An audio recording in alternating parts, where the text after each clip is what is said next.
Saya Yudi Pramuko, tukang donat dari Parung, YouTuber tertua di semesta. Pagi ini tanggal 11 November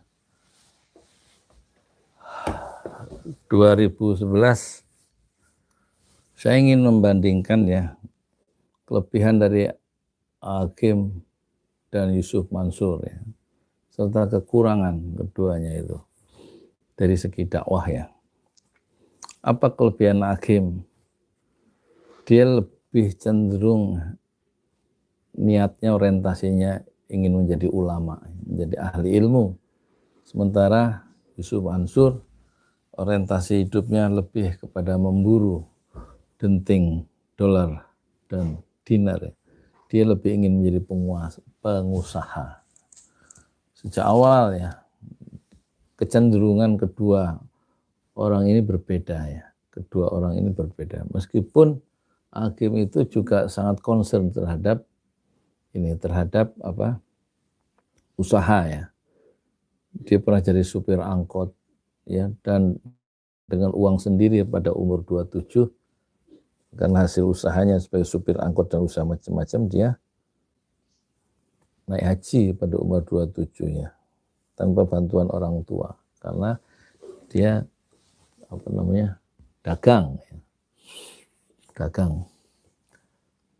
Sementara Yusuf Mansur mulai dagangnya itu setelah selesai kuliah di UIN ya. Kalau Hakim justru kuliahnya tidak selesai di Universitas Ahmad Yani ya, Unjani itu ya, kalau nggak salah ya.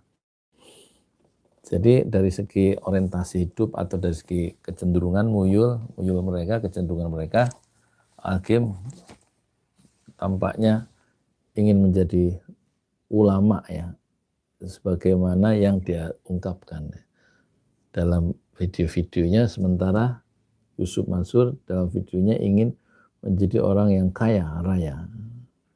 Misalnya pada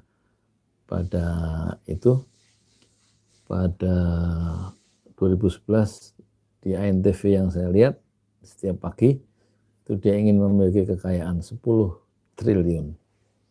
Dan itu tidak pernah diucapkan oleh Hakim ya. Hakim menapaki jalan wirausaha ya, mengikuti mentornya yang dia dari Malaysia itu ya, Syekh Asari, Muhammad Asari At-Tamimi ya, kira-kira begitu.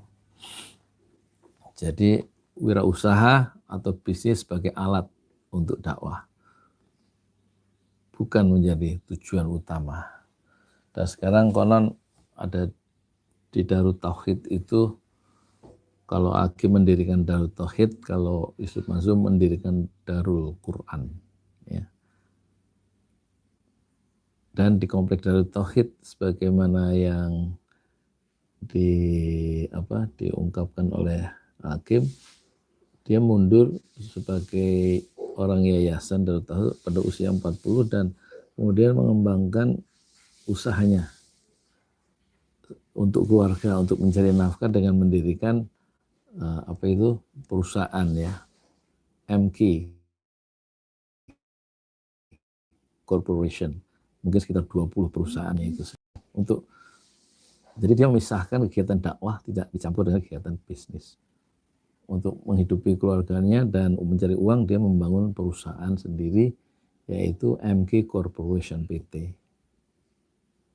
Sementara Yayasan Darut Tauhid untuk dakwah.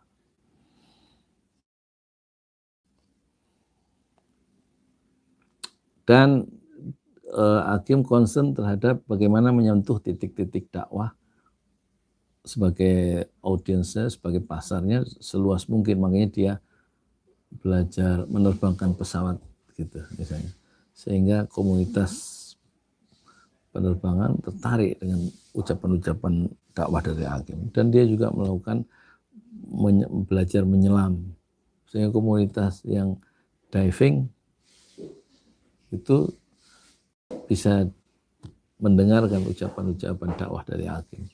Dia juga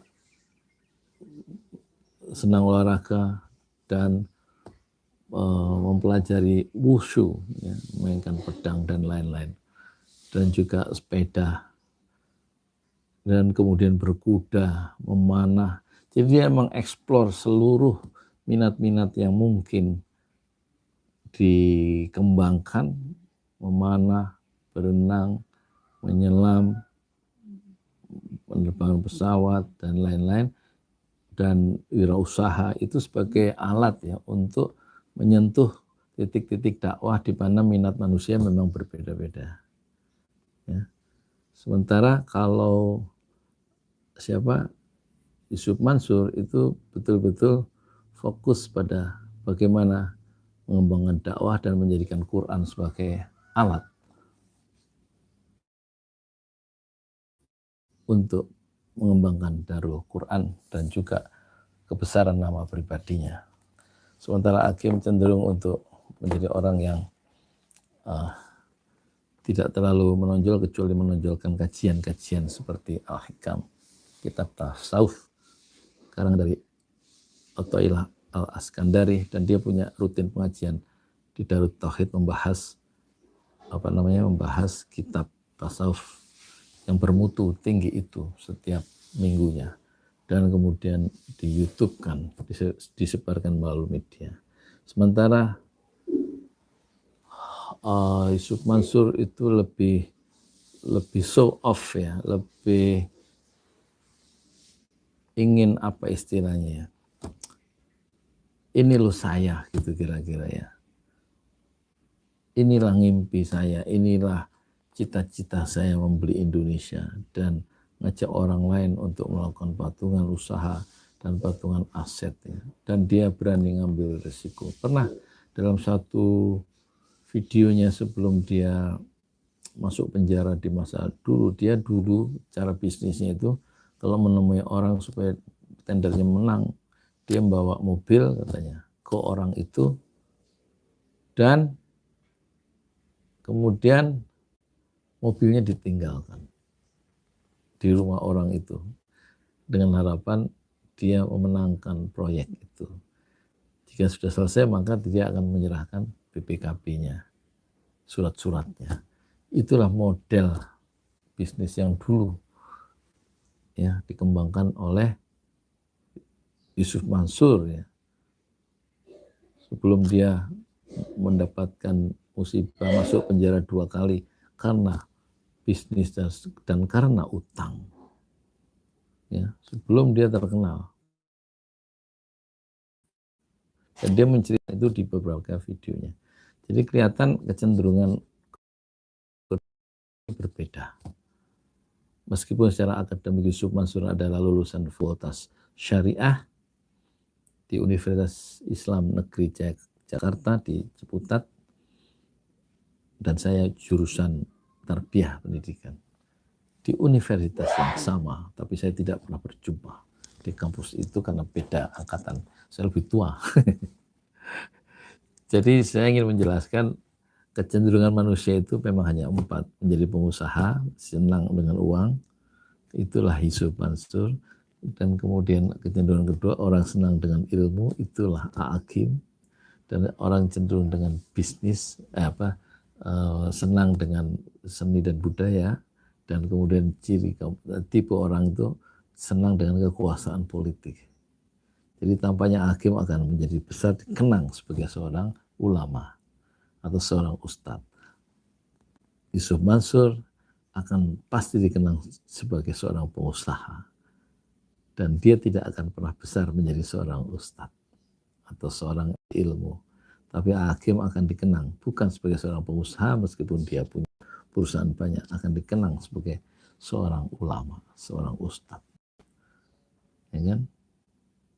Tidak mungkin orang besar di bidang 4-4-nya. Dia ahli punya kekuasaan, terus seorang seniman besar, kemudian seorang pengusaha besar, dan seorang ahli ilmu yang besar. Tidak mungkin orang hanya pada salah satu bidang, apakah bidang ilmu, bidang usaha, bidang politik kekuasaan, atau bidang seni.